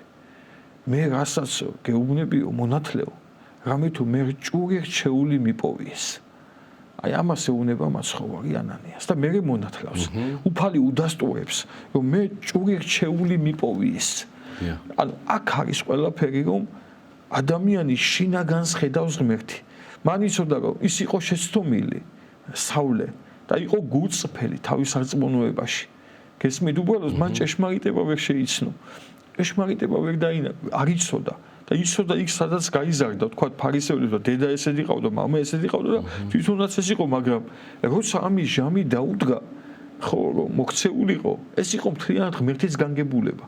ეხლა ვის გამოეცხადება, ვის არ გამოეცხადება, ვის მიულენს, ვის არ მიულენს, ზოგს ადამიანი მიულინა, ზოგს მოციქული მიულინა, ზოგს ღმრთელი მიულინა, ზოგს ეპისკოპოსი მიულინა, ყველა ესე მოექცა.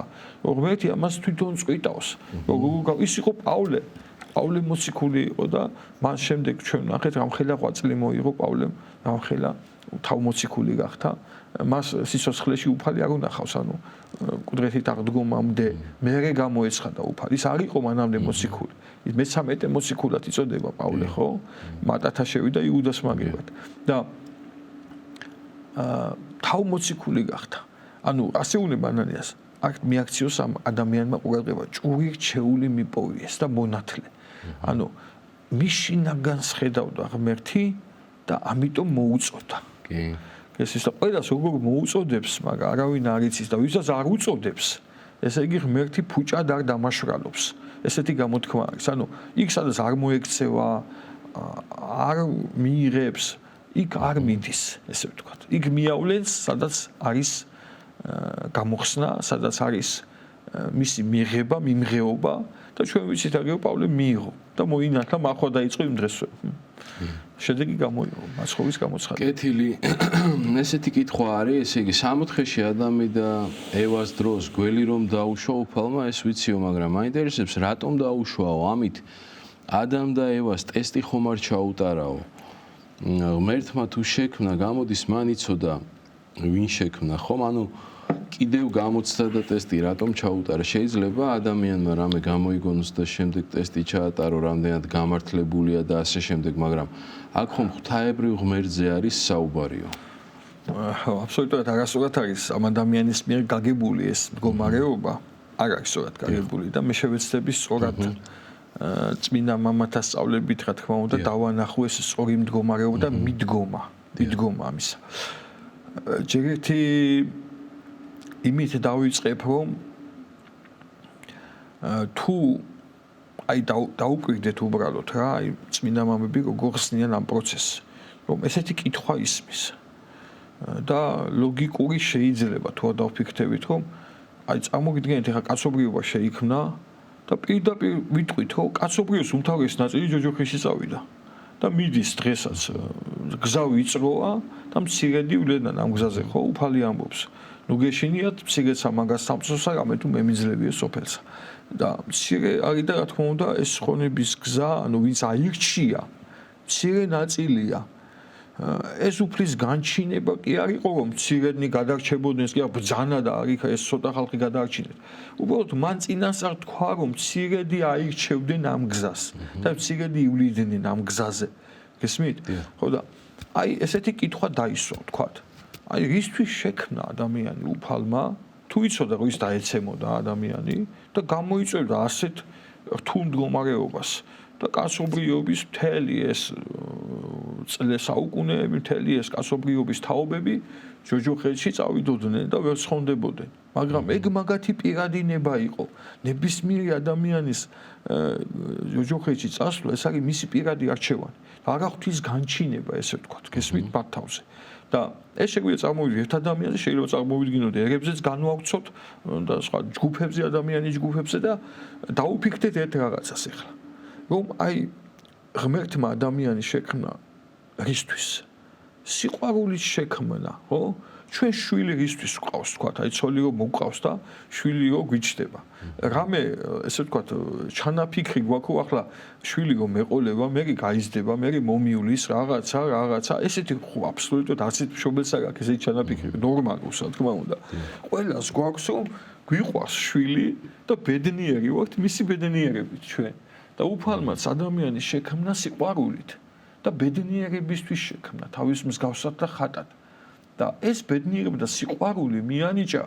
და რა თქმა უნდა მას ფუნდამენტური რაც იყო მთავარი მიანიჭა თავისუფალი ნება თავისუფალი ნების გარეშე ბედნიერება არ არსებობს აი თუ შენ ვიღაცის მონობაში ხარ ამ ვიღაცას ჯაჭვი აქვს ჩამბული და მის თავის ჭკუაზე გატარებს ყველგან როგორ იქნება ბედნიერი ან როგორ გეყვარება სიყვარული ხო ძალით არ არის რომ აი მე უნდა მიყვარდეს მოდი შენ მამა გურა მე უნდა მიგიყვარდი აუცილებლად ხო ვერ შემიყვარებ ასე სიყვარულია თავისუფალი მე თავი უნდა შეგაყვარო ან რაღაცის უნდა გიყვარდე და რაღაცა ცხოვრებით ეხლა ღმერთმა კი იცოდა თავიდან რომ ადამიანი შექმნიდა და ის დაეცემოდა და წინასწარ აბსოლუტურად მთელი მეორედ მოსვლამდე მის შემდეგ ყველაფერი იცის ღმერთმა ყოველივე უწყის მაგრამ ღმერთს რომ იმის შიშით არ შეექმნა ადამიანი რომ ის დაეცემოდა თავისი თავისუფალი არჩევნიდან გამომდინარე ხო უღალატებდა ღმერთს ღმერთმა რა უთხრა მარტივი რაღაცა უთხრა რომელიც აბსოლუტურად რთულად არ იყო შესასრულებელი უბრალოდ ადამიანმა ურჩობა გამოიჩინა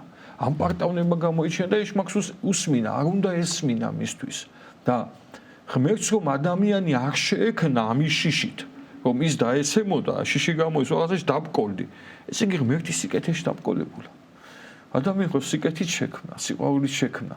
და ესე იგი მაშინ ღმერთი დაბკოლებულა გამოდის, დაბკოლდა რაღაცაში, რომ ვაიმე, ქართული გამოთქმა არის ძველი გლისშიშითო ცხარი ვინ გააწყო, გესმით? და დაახლოებით ეგეთი აზრი დევს, რომ აი ღმერთი დაბკოლდა, რომ ადამიანი რო შეექმნა, დაეცემოდა ეს ადამიანი, მე ჯოჯოხით წავიდოდნენ იქ ვიღაცები თავისი პირადი არჩევნით.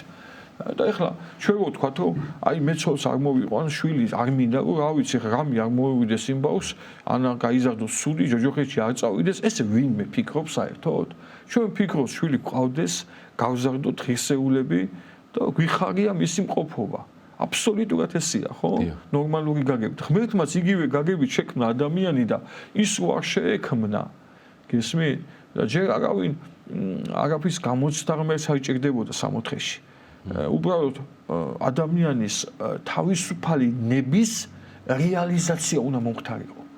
რეალიზაცია გესმის აი მე თავისუფალ ნებას რაში გამოვირჩენ თუ არჩევანი არ მაქვს. გესმით? აი თუ ეხლა მე არ მაქვს არანაირი არჩევანი რომ მეუნები რომ აუცილებლად კარებში უნდა გახვიდე რა. მე არჩევანი არ მაქვს მე თუ მაქვს არჩევანი რომ აი ხუთი კარებია და რომელიღაცაში უნდა გავიდე, უკვე ვირჩევ, არჩევანია ჩემი. მაგრამ თუ მეუნები აქ უნდა გახვიდე. всё დამთავრდა, მე განება მაქვს, მე არაფერი ნება, აქ უნდა გავიდე. გესმი? ერთ-ერთი მოჩილი ამბობდა ძველი ფილმი იყო გადაღებული ფარავნის ტბაზე და ვარჯიშობდა იმ კაცის საუბარი ძალიან მიყვარდა, უბრალოდ საუბრობდა რა.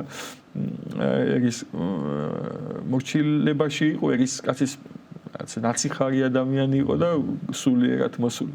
და ის ამბობდა რომ კაცო რაცა უნდა უმერთო იყო უმერთო გამოგეცხადოსო და გეჩვენოსო საწახვალო რა ანუ აქ სადღაც შენი პიროვნული ნებაც იზღუდება ვინც არ უნდა იყო ღმერთმა გითხრას ვაგეუარო და ეს გააკეთეო მარტივად ხსნიდა საწახვალო ვინც არ უნდა იყო ესმე და ამიტომ ღმერთი ყველას გვიტოვებს ამ თავისუფალ არჩევანს და თუ ამაში ღმერთი დაბკოლდებოდა მაშინ ესე იგი ღმერთი არ ყოფილა ეს ხო დაბკოლება არ აქვს ყოველივე შეუძლია ყოველივე ძალუც და ყოველგვარი სიკეთეს იქმს უფალი და ესე იგი სიკეთეში დაბკოლებულა ესე გამოდის და ღმერთი არ დაბკოლდა რა თქმა უნდა სიკეთეში შექმნა ადამიანი და თავის არჩევნით ყველა ირჩევს თავის გზას ცხოვრებას კეთილი მაყურებელია მოვისმინოთ კითხვა გისმენთ ეთერში ხართ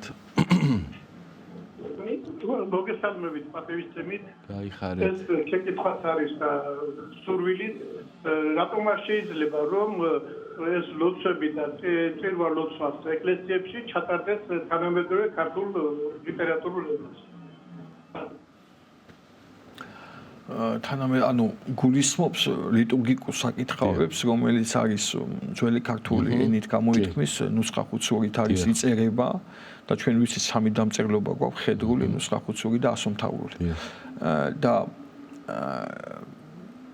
ერი არ არის სამყაროში რომ სამი დამწერლობა ქონდეს ჩვენ გვაქვს მაგრამ სამი დამწერლობა და ეს ძალიან დიდი ბედნიერება არის ჩვენთვის და დიდი პატივიც არის რომ სამი დამწერლობა გაგვაჩნია და საერთოდ ენა რა არის და შეიძლება ითქვას რომ საღვთისმსახურო ენა გვაქვს ცალკე ხო საღვთისმსახურო და აი მამა ის მინდა თქვენს კარგად იცით ეს ყველაფერი რომ აი დავაკვირდეთ ძველ ქართულ ენას და ახლა მე მაგალითად ახალ ქართულად ვერაფერს ვკითხულობ ესე ვთქვა საღვთისმსახუროს აი ვერაფერს ვერ გებულობ სწორად და რატო ესე იგი ძველი ქართულ ენაში ისეთი სიტყვებია რომელიც ზუსტად სიღრმისეულად გადმოცემს შინაარს აი მაგალითად სიტყვა გარდაცვალება ქართული სიტყვა არის სხვაგან რუსულად სმერც არის რაღაცა სიკვდილი რაღაცას იმას ასოცირდება ბერძნულად სხვა არის სხვა ენაზე ანუ ყველაზე კარგად ჩემი აზრით ქართული სიტყვა გამოთქვამს აზრს რომ რა ხდება მე გარდაიცვალა ანუ ერთი მდგომარეობა გადავიდა მეორეში კი არ მოკვდა და რაღაცა ეგით გარდაიცვალა და ასევე ძველ ქართულ სიტყვებს აქვს ძალიან ლამაზი ესე ვთქვათ წართქმითი ფორმა, რომ გამოთქმითი ფორმა და ასევე იტევს ღრმა შინაარს.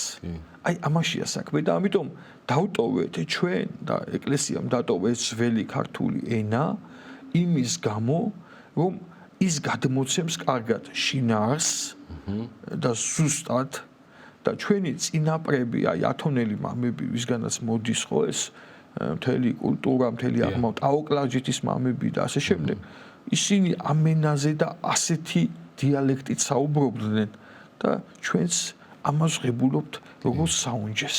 ხელუხლებელი რამე არის, ეს არის ძვირფასი საუნჯე, მაგალითად ახლა ეს რომ შევცვალოთ, დაიკარგება შემდგომ საერთოდ დაიკარგება. ჯერ დაიკარგება და მე აი ულამაზოს არის დამერწმუნეთ რა. აი ნახეთ მაგალითად ახლა თქვა რომ რომელი გარდამოხდა ზეცით სიტყვა და ჩვენ ქართულად რომელი გადმოვიდა ზეციდან რაღაცა აი გამიწიერებულია რაღაცა მასში არ არის ის სილამაზე რომელიც უფლის დიდებულებას წარმოაჩენს უფლის დიდებულებას რომელი გარდამოხდა ზეცით თან არ არის ისეთი რთული რომ ვერ გაიგოს ქართველმა კაცმა ხო ყურიც ეჩვევა შემდგომ ხშირი მწვენებს სწავლობთ და ეხლა ჩვენი ქართული მშობლიური ენის სწავლას სიტყვა მახსენდება რაზამს თახეთ საფლავად ცხოვრება ეგე უკვდავი მაშინ ჯოჯოხეთის შეაძწუნე ელვითამით ღმრთეებისა შენისათა და ესო ქართულად ახალ ქართულად გადმოვიტანოთ აი რაღაცა ის გამოვა რაღაცა ნოველას საფარივით რაღაცა ის ექნება შინაარსი დიდი აქვს მაგრამ არ გამოითქმის აი სიტყვები რაზამს თახეთ საფლავად ცხოვრება ეგე უკვდავი ახალ ქართულად არ იქნება ისეთი დიდებულება გამოთქმას შეგრძნებითად როგორც ძველ ქართულად. ამიტომ ეს არის ჩვენი დიდი საუნჯე, რომელიც უნდა შევინარჩუნოთ უკუნითი უკუნისამდე. კი ბატონო. ესეთი კითხვა არის ჩემ ახლობლოსო მართლმადიდებელ ქრისტიანს გადაწყვეტილი აქვს მუსულმანზე დაქორწინება. მე რა შემიძლია გავაკეთო? ჯერ პირველ რიგში რა თქმა უნდა ეს მისი არჩევანია. იმ ადამიანის ქორწინება და რა ვიცი ეთყობა არის მის თქვა მართლმადიდებლური ღვთისმეტყველება ან მართლმადიდებლობა ან თვითონ ამაში პრობლემას ვერ ხედავს ეხლა ადამიანს გააჩნია ეხლა მოწმუნე ხედავს პრობლემას ამაში და ეს არც მუსლიმის შეურაცხყოფა არის და არც არავის შეურაცხყოფა დღეს რაღაცატომ სარწმუნოებაზე ამ კუთხით საუბარი ითვლება რაღაცა აი რა სიტყვა არის რაღაც მახსოვს დისკრედიტაცია თუ რაღაცა ესე რომ აი შენ ახდენ ვიღაცის რაღაცა შენ შეურაცხყოფ ჩვენ არავის არ შეურაცხყოფთ ეს გარჩევა უდიდგანვე იყო ჭეშმარიტებისა და გრძელდება დღესაც და ამაზე საუბარი არ უნდა იყოს შეურაცხყოფელი ჩვენ მუსლიმებს შეურაცხყოფას კი არ ვაყენებთ და არც ისინი გვაყენებენ თქვა შეურაცხყოფას საუბარი თუ იქნება რომ რა არის ჭეშმარიტი ეს არ უნდა ეს არ არის შეურაცხყოფელი ჩვენ არავის პიროვნულად არ ლანძღავთ რაღაცა არც საუბარი უნდა იყოს რაღაცა ლანძღვითი ფორმის არავის მიმართ თუნდაც ქრისტიანის საუბარი ადამიანს უნდა ძილობიანი და ძილობისა და პატივისცემის ჩარჩოში განა იმიტომ რომ აი ლანძღოთ ადამიანი ჩვენ ახლა აი გავლანძღოთ ჩვენს რატო უნდა გავლანძღოთ ის არის სტომილი თქვათ და ჩვენ მიგვაჩნია რომ მართლმადიდებლობა არის ჭეშმარიტება და აქედან გამომდინარე იმ ადამიანს ახლა შეიძლება ეს არ მიაჩნია რომ სულ არ აქცევს ჭეშმარიტებას ყურადღებას და ეს აქცევს შეიძლება ეს ადამიანი მის მეგობარია აშკარაა რომ წუხს ახლა ჯვარს ვერ დაიწერს რა თქმა უნდა თუ ისი არ მოინათლა ეს ადამიანი მაშინ ან ეს უნდა გახდეს მუსლიმანი ვთქვათ თუ ეს გადაწყვეტილი აქვს და მათი წესით უნდა მოხდეს მათი შეერთება ან ის უნდა გახდეს მართლმადიდებელი და მართლმადიდებლური წესით მოხდეს ქორწინება და შეუძლია თუ ახლო მეგობარია რა ვიცი თვითონ რისი თქმას უნდა ურჩიოს სიყვარულით და თუ გაითვალისწინებს კარგია თუ არ გაითვალისწინებს მისი არჩევანია კეთილი ვან უგწერს ესე იგი რჯულის კანონში ზიარების შესახებ წერიაო სამი კვირა როდის ადამიანი არ ეზიარებაო მე ქრისტიანად აღარ ითვლებაო თუ რაღაცნაირად წერიაო და წერია რომ სამჯერ წირვას ვინც გაასცენსო მე ესე მახსოვს ხო შემდგომ ზიარება იგზავნა ხო და ესე იგი ესო რა მდგომარეობაა და დღევანდელ დროშიო როგორ უნდა მოვიქცეთო, როდესაც ვერ ეზიარება ადამიანი და ვერ ახერხებს წირვას სიარულს დიდი ხნის მანძილზე. ან დღესაც მოქმედებს თუ არა ეს კანონი ადამიანებზე. კი. მესმის კი ეს კანონი ვიცით ჩვენ რომ აი თუ ჯულის კანონში წერია, თუ ესე იგი ჯულის კანონი რა არის? ჯულის კანონი არის კანონთა კრებული, იწყება წმინდა მოციქულთა კანონებით და მთავრდება ადგილობრივი კრების, სხვადასხვა კრების კანონებით ეს არის ერთი დიდი მოცულობის წიგნი, სადაც სხვადასხვა კრებაზე მიიღეს სხვადასხვა კანონები, ზოგი დოგმატის სახით, ზოგი კანონიკური სამართლის სახით, როცა ზოგი შეიცვალა დროთა განმავლობაში, იმიტომ იმ დროს არსებული რაღაცა გარკვეული პრობლემის სახით. რა თქმა უნდა. პრობლემის გამო და სხვადასხვა კანონი, სხვადასხვა წმინდა მამებმა სხვადასხვა დროს შეცვალეს. გაანახევრეს თქვა ეპიდემია. იმიტომ რომ მოუძლოვდა ადამიანის სულიერი მდგომარეობა. ხო ამბობენ წმინდა მამებო ბოლო ჟამს უფალი რომ მოვა სარწმუნოებას უიხილავსო. მორწმუნე ბევრი ვიქნებით ბჭყალებში, ესე ვთქვა, ტაძრებით, ვივლით, მაგრამ რასაც ქვია ცხოველი სარწმუნოება, ნამდვილი რწმენა ეს იქნებაო კიდეო და აი ამაზეა საუბარი რომ დღეს მოუძლურებელია დღეს όμως ჯურის კანონით მიუდგეთ ყველაფერს აბსოლუტური გაგებით ესე როგორც კანონშია რა ვიცი მე მგონი ალბათ ვერავინ ვერ ეზიარება გესმით იმიტომ ადამიანი დღეს არის აი ძალიან დატვირთული ფსიქოლოგიური წნეხი აქვს აი ყველგან ნეგატივია აღარ არის იმ დონის გადაგება იმ დონის ძლიერი გადაგებლური საქციელები ან ჩვენშიც სასულიერო პირებშიც მას შორის არ არის ჩვენში ხელა ღრმა გადაგებლური მოღვაწეობა როგორიც ძველ მამებში იყო და მოსუსტებულია ზოგადად რწმენა ამიტომ ჩვენ მაგ განსჯით ვერ მიუდგებით სული უნდა იგრძნოს სასულიერო პირმას და ეკლესიამაც რომ რა ხდება ჩვენ რა თქმა უნდა მას ხას ვერ გადაუსვათ ჯურის კანონია და ყოველთვის დავიცავთ შევეცდებით რომ ყველანაირად დავიცვათ მაგრამ ჩვენს ადამიანებს უფრთხილდები ჩვენი მიზანი ხო კანონის შესრულება არ არის ჩვენი მიზანია რომ ადამიანი ცხონდეს გადარჩეს და რომ ვატყობთ სიტუაციას აი მაგალითად ახლა ადამიანი მუშაობს ისეთ ადგილზე რომ აი მეზღვაურია თქვა და სადაც წავიდა ვერ მოვიდა დიდი ხანი და იყოს ბაზე უნდა გავითვალისწინოს მისი მდგომარეობა და თუ უნდა ზიარება სურვილიც რო არის აი ზიარების ადამიანში მას უკვე ესე იგი უნდა უფალთან ყოფნა და ეს სიმკაცრე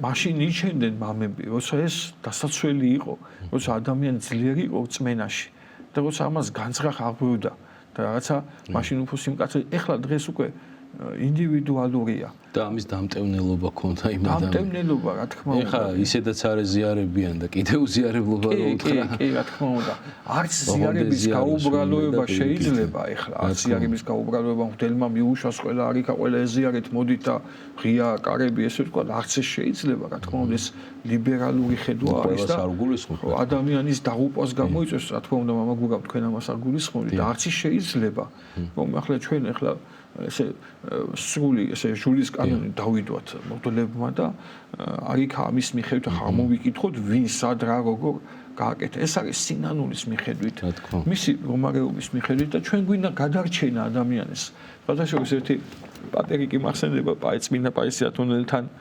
დაიტრაბახა ერთმა მღვდელმა ათონის მთაზე რომ აიო მეო ერთი ქალბატონი შავლით შემოვიდა და ტაძრიდან გავაგდეო და პაისი წმინდა მამას დაუძახა პაისი ათონეს აუთხოს მამაო დაგლოცეო მაგრამო ადამიანის მოყვანა არის ტაძარშიო საქმე თუა გაგდება ყველა შეუძლიაო და ილოცე მისი სულისთვის რომ არ დაიღუპოს ეს ადამიანი ამიტომ ძალიან სიფრთხილეა საჭირო და ჩვენ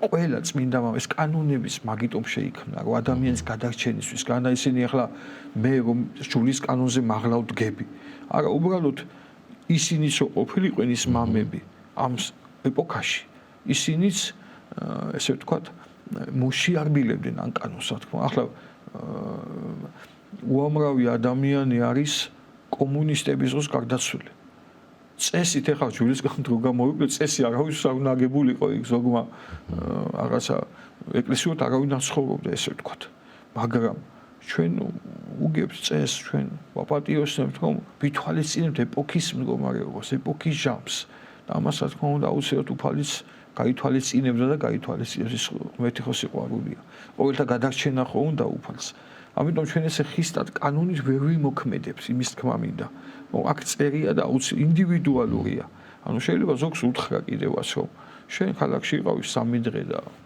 არ დადიოდა რაღაცა ეს არ ნიშნავს რომ ქრისტიანთა არ იწოდება ეგ არასწორი ინტერპრეტაცია არის იქ წერია რომ უზიარებლობით ისჯება რაღაც დროის მანძილზე და მე ამას რა თქმა უნდა მრევს ვეუბნები და ვეუბნები რომ არ შეიძლება თქვენ ქალაქში იმყოფებოდეთ და შეგეძლოთ ტაძარში მოსვლა არ მოდიოდეთ და შემდეგ უკვე მოვიდეთ და ეზიარო რა თქმა უნდა მცირე ეპიდემიას ვადებთ ხოლმე და ცოტა ხან ვატარებთ ტაძარში ესე ვთქვა წირვალოსაზე ვასწრებთ და მე რამოდენიმე წივის მერე ვაზიარებთ მაგრამ ეს მოკრძალება მრევს უნდა გქონდეს კი რა თქმა უნდა ესეთი კითხვა არის ესე იგი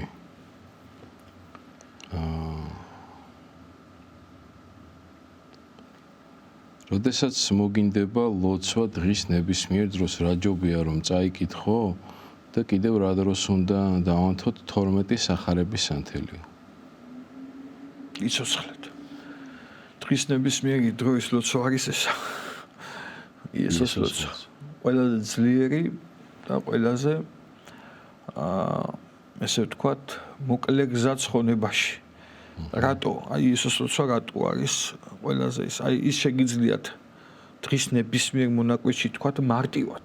აი მაგალითად ტრანსპორტში ზიხართ, ამბობთ ამ ლოცვას, ახლა უხერხულია რომ წიგნი ამოიღო თქვათ, ახლა და რაღაცა ფსალმუნები დაიწყო დამჟარმა, უხერხული იმ კუთხით კი არ არის რომ აქ რაღაცა ცუდია.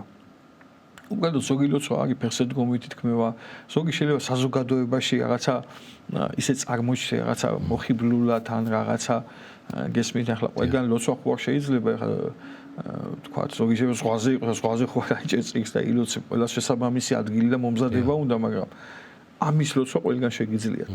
ის ახლა მე ფსკვნელი მიჭირავს სასულიერო პერიოდს, ამას ახლა ყველა ერისკაცი ვერ დაიჭერს და შეიძლება პატარა დაიჭიროს ყველა მოძღვის კუთხევით, რა თქმა უნდა და ამ საფეხურზე უნდა იყოს. აი ეს ლოცვა არის ყველაზე ძლიერი.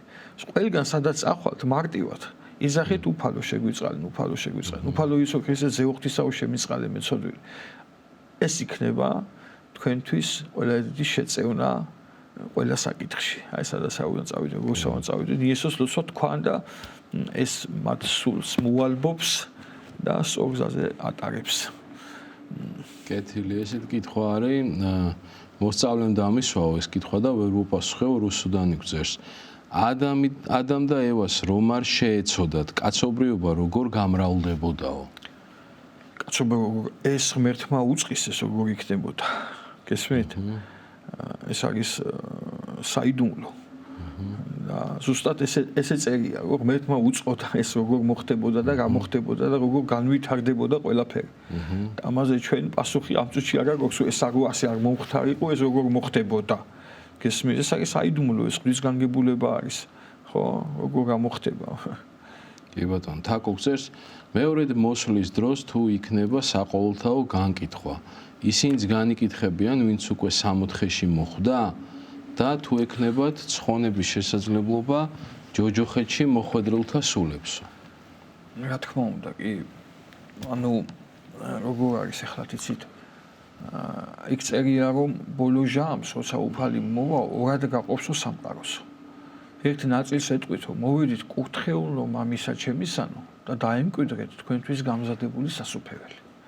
და მეორეს ამე თუ შიოდა და იქ ჩამოთვლილია ესე ვთქვათ მოწყალების რამოდენიმე სახე, რომელიც აბსოლუტურად სულიერებასთან არის დაკავშირებული. იმიტომ რომ იმას ვერცეც ვერ შეძლებთ უსულიერად აღცხოვრობ. გესმით? ეს არ იქნება სწორი მოწყალება, ან სიმდაბლით შესრულებული, ან ისე როგორც უფალი გვეუბნება. და მეორეს ეტყვისო, რომ მარცხენით მდგომარებსო. რომ წარვედით ცეცხლსა საუკუნესა. რომ საუკუნე ანუ მარადიულ ცეცხლში. და ეს კიდევ ვამბობ. ეს არის ალეგორიულად გამოთქმული, ჩვენ ვთქვით, რომ ყველა თავის გზას ირჩევს. უბრალოდ უფლის ზოგადი განგებულება, განჩინება იქნება ესეთი. რომ ყველა სიტყვა, ესე თუ ბოლო სიტყვა ღმერთს ეკუთვნის, ხო? რომ ღმერთი არის გამგებელი სამყაროსი. და რა თქმა უნდა, აბა ჩვენ რისთვის ლოცულობთ ეკლესიაში, რომ მე წერანას ვქვი, რომ ჯოჯოხეთში მოხვედრილები, აი სამგვარი წმინდა მამათა სწავლება არსებობს სამგვარი. გარდაცვლითა შესახებ. ერთი პირველი, ვინც გარდაიცვალა და მაშინვე სასუფეველში ავიდა, ზოგმა საზვერების არ გაიარა, ეს გაიარეს. დიდი მამები ვინც იყვნენ, ანტონი დიდი და ბევრი, ხო?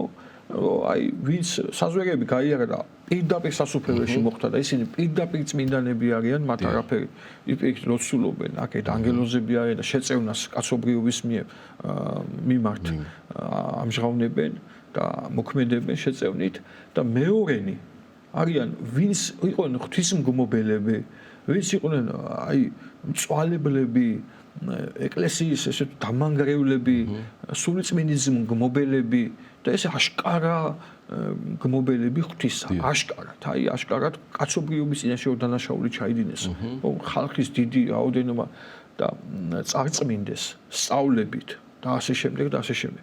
მათ ჯოჯოხეთიდან ვერავინ ვერ დაიხსნის. ვერანაირი წირვა, ვერანაირი ლოცვა, ვერანაირი ვედრება, რომ მათმა ესეთი განსაკუთრებული ბოროტება ჩაიდინეს სული წმინდის წინააღმდეგ, ღმერთის წინააღმდეგ და მის მიერ შექმნილი კაცობრიობის წინააღმდეგ, როცა ღმერთმა პირიქით მოუწოდა, რომ წმენაში მოეყვანა, ეკადაგა, სულიერად ეცხოვრა და კაცობრიობა ღვთისკენ წარემართა ადამიანს და პირიქით გააკეთა, ბოროტება ჩაიდინა და პირიქით ჯოჯოხეთში წაიყვანა თავისი არასწორი ან სწავლებით, ან საქციელით, ან დევნით, ან რაღაცა თავისი იმპერატორები, ძალაუფლების არასწორი გამოყენებით, მაგალითად ჰეროდემ 14000 ყმა მოწყვიტა ბეთლემში. რის გამო, რომ მეუფე ჰურიათა დაიბადაო, მისი მოწინააღმდეგე ეგონა. როგორ შეიძლება წარმოგიდგენიათ თქვენ ახლა 14000 შვილი მოწყვიტა და რა თქმა უნდა, ეს ვინც ჯოჯოხეთში არის დროებით, ანუ ჩვენ ვისთვის ლოცულობთ, ერთი ნაწილი რომელიც ცხონდნენ, გადარჩნენ და წმინდანები არიან და სასუფეველში იმყოფებიან და ლოცულობენ ჩვენთვის, მეორე ნაწილი, ვინც მეორე უკიდურესობა, რომ მან ჩაიდინა ძალიან დიდი ბოროტება ადამიანებმა, უნანელი სულწმინდის გმობელები, თვითმკვლელები გავიდნენ ამ ქვეყნიდან და ისინი ჯოჯოხეთიდან ვერავინ ვერ გამოიყვანს, ვერ აზროს მათ და ეს იყო მათი არჩევანი და მესამენი როგორ ადამიანები ცხოვრობდნენ წესიერად, პატიოსნად. რაღაცა ვერ გააკეთეს ისე, ვერ შეძლეს რაღაცა სულიერი ღრმა განვითარება და თავის შესაძლებლობების ფარგლებში ყველას ერთი არ მოგვეცა.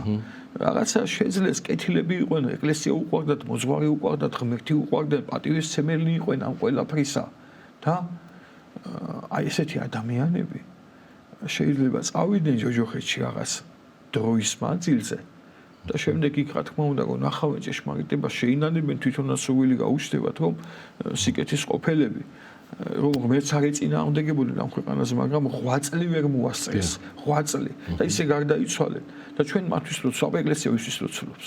ზუსტად მასეთი ხალხისთვის ლოცულობს ეკლესია, რომ ისინი გამოხსნილი იყვნენ მეორედ მოსვლის დროს ჯოჯოხეთიდან მცირე ლაქებით ტანჯვა შეიძლება რაღაც ტანჯვა გაიარონ, მაგრამ ისინი იყვნენ გამოხსნილები თავისი მონდომებით ჩვენ ახლობლების ლოცვით, ეკლესიის ლოცვით, რა თქმა უნდა ეს ღვთისგანგებით ხდება ეკლესიის ლოცვას და მიuliნება ხდება ადამიანების მის სულზე, რომ ის იყოს გამოხსნილი, რომ დაეხმარონ მას გესმით ამ გამოხსნაში. და ასეთისთვის ლოცულობს ეკლესია. ზუსტად მეორედ მოსვლის დროს, რა თქმა უნდა, ეს ყველაფერი იქნება გამოაშკარებული ყველას წინაშე და ყველას წინაშე იქნება საყოველთაო აღდგომა და სამარადისო განსჯა. ოღონდ ეს ახლა სათითაოდ კი არ მოხდება, რომ აი ღმერთო დიდება შენ სახელს ახლა უფალი ტახში ჩავიზდება და არ იქა ახლა ჯერ მამა გურამ შენ მოდი მე მამა გიორგი არის ეს არ იქნება უამრავი ადამიანია უთვალავი მაგას ვინ დაითulis ახლა ეს იქნება ზოგადად მათი მდგომარეობის აღმოჩინება ყველა წინაშე. კეთილი მამა გიორგი, დიდი მადლობა ბრძანებისთვის, საინტერესო საუბრისთვის. ჩვენ ძვირფას მაყურებლებს შევახსენებ, რომ დღევანდელი გადაცემის სტუმარი გახლდათ სვანეთის ურბანში მდებარე წმინდა დიმიტრი ყიფიანის სახელობის ტაძრის მღვდელმსახური მღვდელი გიორგი ბედიაშვილი. გადაცემას უძღვებოდა წმინდა ანდრია პირველწოდებულის სახელობის ლურჯი მონასტრის მღვდელმსახური მღვდელი გურამ გალუბლიშვილი. დღევანდელი გადაცემის გამეორებით ნახვა შეგიძლიათ პარასკევს 13 საათსა და 30 წუთზე და სამშაბათს 10 საათსა და 30 წუთზე. ჩვენ ერთმანეთს შევხვდებით მომავალ ხუთშაბათს საღამოს 8:30-ზე საპატრიარქოს ტელევიზია ერთსულოვნების პირდაპირ ეთერში. გემშვიდობებით მომავალ შეხვედრამდე. ღმერთმა დაგლოცოთ და გაგახაროთ.